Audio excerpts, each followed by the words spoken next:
जी हाँ जनाब, हम कह सकते हैं कि सबसे खूबसूरत और बोल्ड एक्टर्स अगर कोई थी तो वो परवीन बॉबी थी उस समय की। और the burning train, Amar Akbar Anthony, दीवार, शान, कालिया, नमक हलाल, जाने दर्जनों सुपरहिट फिल्में उन्होंने दी। और अपनी जिंदगी में बहुत ही दर्दनाक जिंदगी थी उनकी। अपने करियर के पीक पर थी उस समय परवीन बॉबी थी उस समय जब उन्हें पैरानाइट सिजोफ्रेनिया नाम की लाइलाज बीमारी हो गई थी। उन्होंने अपनी बीमारी दुनिया से राज रखना चाही, लेकिन समय के साथ उनके बदलते बिगड़ते रवैये ने सब कुछ बर्बाद कर दिया। कभी परवीन बॉबी कहती थी कि अमिताभ बच्चन ने उन्हें किडनैप कर उनके गले में चिप लगा दी है, तो कभी वे पूर्व अमेरिकी प्रेसिडेंट बिल क्लिंटन और प्रिंस चार्ल्स जैसी इंटरनेशनल हस्तियों पर हत्या की साजिश रचने का आरोप लगाती थी। परवीन बॉबी को न्यूयॉर्क के पागलखाने में भी रखा गया था। बीमारी के चलते परवीन इंडस्ट्री से दूर हो गई और अकेलेपन में समय गुजरने लगा। तब 2005 में फ्लैट में उनकी 3 दिनों से सड़ती हुई लाश मिली तो बॉलीवुड में हड़कंप मच गया था। तो गाइज आपको बता दें, उन्होंने एक खत लिखा।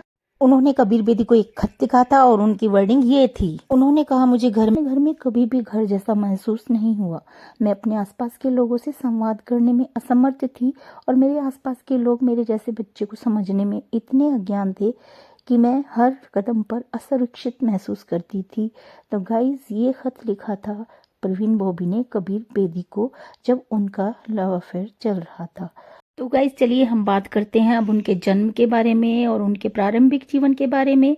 तो 4 अप्रैल 1954, आज से 70 साल पहले वली मोहम्मद खान के घर जूनागढ़ में बेटी परवीन बॉबी का जन्म हुआ था। उनका परिवार जूनागढ़ के नवाबों का खानदान था और परवीन बॉबी का जन्म उनके पेरेंट्स की शादी के 14 साल बाद हुआ था और यही वजह रही कि उन्हें बचपन से ही नाजों से पाला गया था।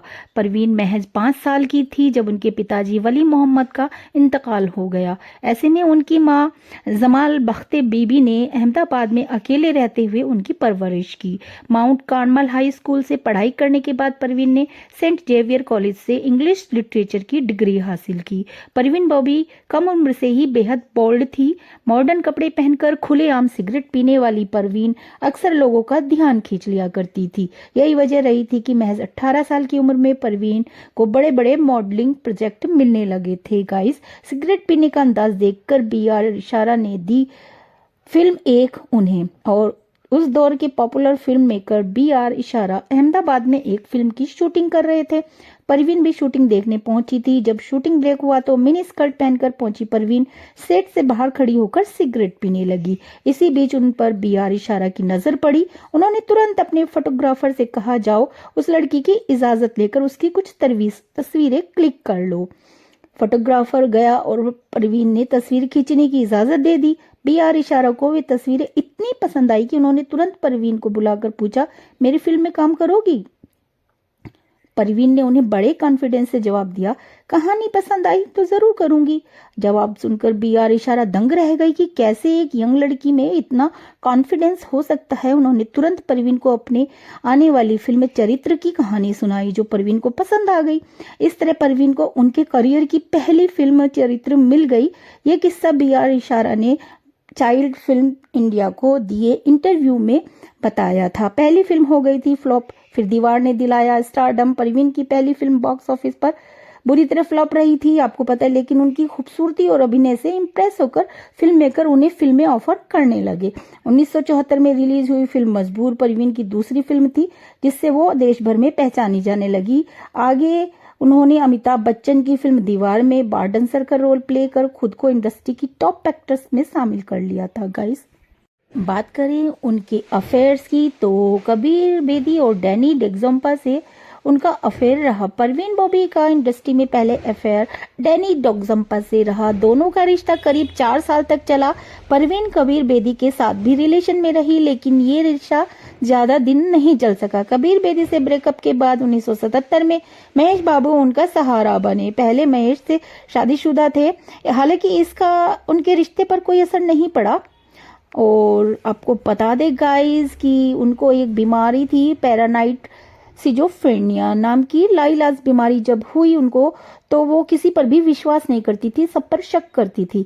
अपने करियर के पीक पर थी जब उनको बीमारी हुई। जब बॉलीवुड में खबरें फैलने लगा कि वो पैरानाइट सिजोफ्रेनिया नाम की गंभीर लाइलाज बीमारी से जूझ रही हैं। कई बार परवीन बॉबी से उनकी बीमारी पर बात की गई, लेकिन हर बार उन्होंने ये कहते हुए इनकार कर दिया कि इंडस्ट्री के लोग उनके खिलाफ साजिश। कई बार परवीन बॉबी से उनकी बीमारी पर बात की गई, लेकिन हर बार उन्होंने ये कहते हुए इनकार कर दिया कि इंडस्ट्री के लोग उनके खिलाफ साजिश रचे हैं और उनकी छवि खराब करना चाहते हैं। गाइस, आपको बता परवीन बॉबी ने कभी नहीं कबूला कि उन्हें पैरानाइड सिजोफ्रेनिया बीमारी है। हालांकि उनके अजीबोगरीब बयान और बदले हुए बर्ताव से सब कुछ साफ झलक रहा था।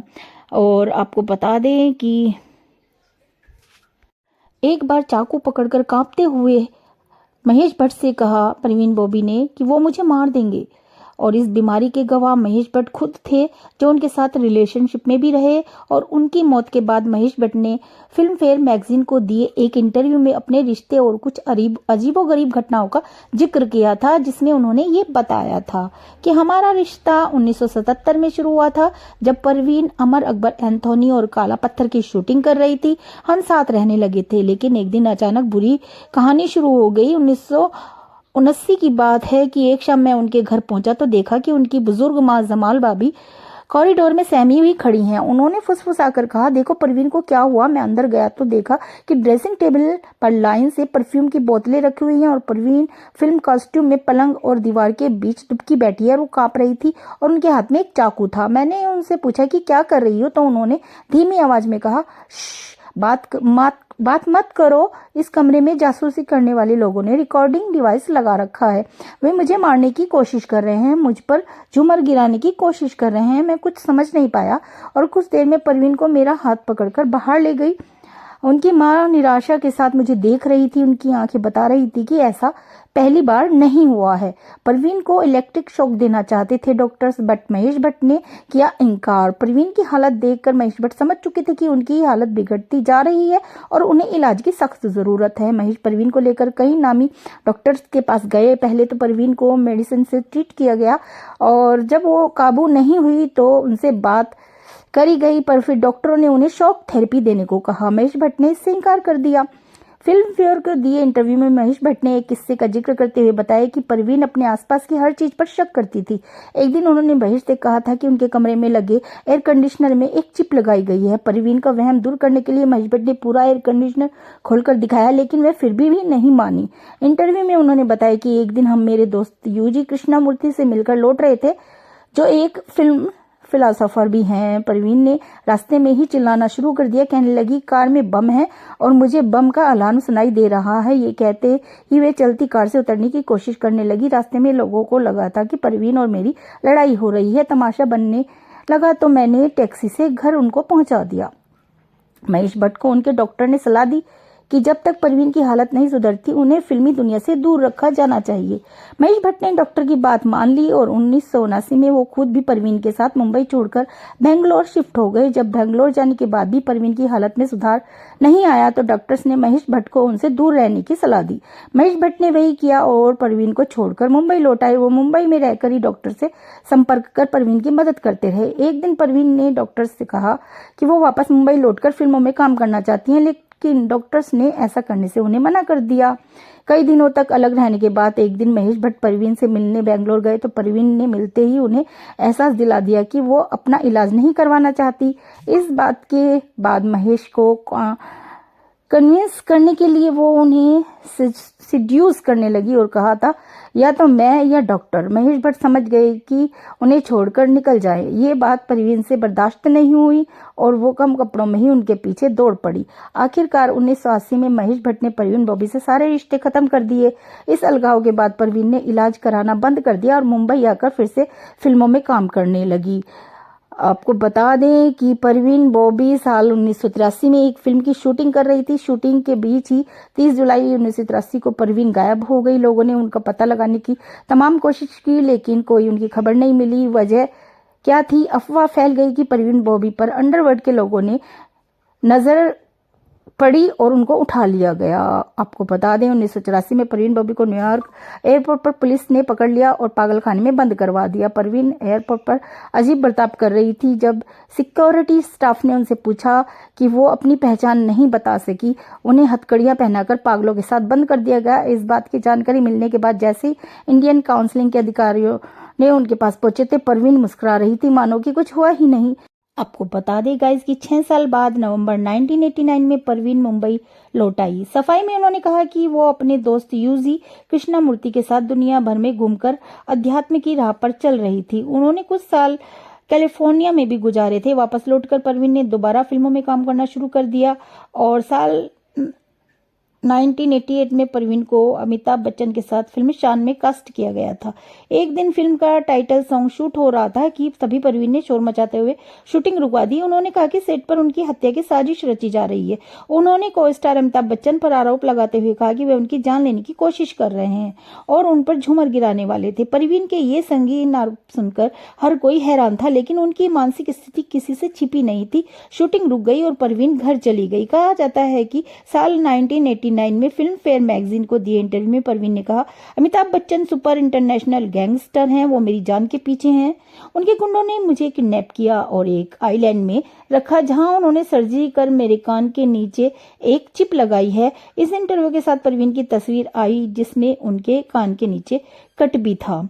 और आपको बता दें, अमिताभ बच्चन के बाद परवीन ने bill Clinton, Prince Charles, US government से जुड़े हुए कई नामी लोगों के खिलाफ केस फाइल किया। परवीन का कहना था कि ये लोग उनकी जान लेना चाहते हैं। हालांकि कोर्ट ने उनकी बात नहीं मानी क्योंकि सबूत नहीं थे और केस को बंद कर दिया। आपको बता दें कि सालों बाद परवीन बॉबी तब सुर्खियों में आई जब उन्होंने कहा कि उनके पास संजय दत्त और 1993 में हुए सीरियल बम धमाकों से जुड़े पुख्ता सबूत हैं। 2002 में परवीन बॉबी ने एक एफिडेविट फाइल कर रखा था कि उनके पास संजय दत्त के खिलाफ सबूत हैं। उन्हें सुनवाई के लिए कोर्ट बुलाया गया लेकिन वे पहुंची ही नहीं। बाद में उन्होंने कहा, अगर मैं आती तो मेरी हत्या कर दी जाती। आपको बता दें, परवीन जूहू स्थित फ्लैट में अकेले रहा करती थी। वो लोगों से सिर्फ कॉल के जरिए संपर्क करती थी। जब भी उनके पास कॉल आते थे तो वो कहती थी कि उनका कॉल सर्विलांस पर है, जबकि परवीन खुद सारे कॉल रिकॉर्ड करती थी। आपको बता दें कि जुहू मुंबई परवीन बॉबी के अपार्टमेंट के बाहर दूध के पैकेट और अखबार जमा हो रहे थे तो आमतौर पर रोजाना अखबार और दूध समय पर उठा लिया करती थी। लेकिन उस दिन पड़ोसियों ने गौर किया कि परवीन कई दिनों से घर से बाहर नहीं निकली हैं। जब पड़ोसी ने पास जाकर जाने की कोशिश की तो फ्लैट से सड़न की बू आ रही थी। वो दुर्गंध इतनी तेज थी कि कोई दरवाजे के पास सांस नहीं ले पा रहा था। पड़ोसी ने तुरंत पुलिस को खबर दी और जब पुलिस ने दरवाजा तोड़ा तो मंजर दिल दहला देने वाला था। परवीन बॉबी की लाश बिस्तर पर पड़ी थी गाइस, लेकिन पहचानने लायक नहीं थी। कमरा पूरी तरह बेतरतीब था। बिस्तर के पास एक व्हीलचेयर पड़ी थी। परवीन बॉबी की मौत उनकी लाश मिलने के 72 घंटे पहले ही हो चुकी थी, जिससे महेश भट्ट सहम गए और उन्होंने कहा कि मुझे यकीन नहीं था और मुझे पता चला कि उनकी डेड बॉडी कपूर अस्पताल में है और कोई रिश्तेदार बॉडी क्लेम नहीं करने पहुंचा है। तब मैंने उनकी जिम्मेदारी ली। परवीन मेरी कामयाबी का कारण थी। उससे अलग होने के बाद ही मैंने फिल्म अर्थ बनाई और वो फिल्म मेरी कामयाबी का कारण बना। आपको बता दें गाइस कि मौत से कुछ दिन पहले ही परवीन बॉबी क्रिश्चियन धर्म अपना चुकी थी और उनकी अंतिम इच्छा यही थी कि उनका दाह संस्कार क्रिश्चियन रीति रिवाजों के हिसाब से ही किया जाए। उनके अंतिम संस्कार में दूर के कुछ रिश्तेदार ही पहुंचे थे, जिन्होंने उनका अंतिम संस्कार उन्हीं की इच्छा के विरुद्ध मुस्लिम रीति रिवाजों से किया। उन्हें जुहू के सांता क्रूज कब्रिस्तान में दफनाया गया। आपको बता दें गाइस की रिपोर्ट में साफ था कि परवीन की मौत मल्टीपल ऑर्गन फेलियर से हुई थी। उनके पेट में अन्न का एक कतरा भी नहीं था, लेकिन शराब के ट्रेसेस जरूर मिले थे। परवीन के शरीर में सबसे ज्यादा सड़न उनके पैर में थी। पैर की उंगलियां काली पड़ चुकी थी। गैंग्रीन के कारण उनके हाई शुगर थी। पैर सड़ने के कारण परवीन बॉबी शायद चल नहीं पाती थी। यही कारण था कि उनके बिस्तर के पास एक व्हीलचेयर भी पड़ी थी। गाइस, आप विश्वास कर पाएंगे कि जिसके पास इतना बड़ा महल जैसा घर था, 24 कमरे थे, उसमें राजशाही परिवार घराने की इकलौती बेटी भूख के कारण मर गई हो? ऐसा मुझको नहीं लगता। ये मेरी थिंकिंग है। वो अकेलेपन से कारण भले ही भूख रही हो उनकी, पर पैसे की कमी उनके पास नहीं होगी। अवेलेबल नहीं था खाना। वो अकेलेपन की वजह से उनकी मौत हुई है। कोई उन्हें संभालने वाला नहीं था।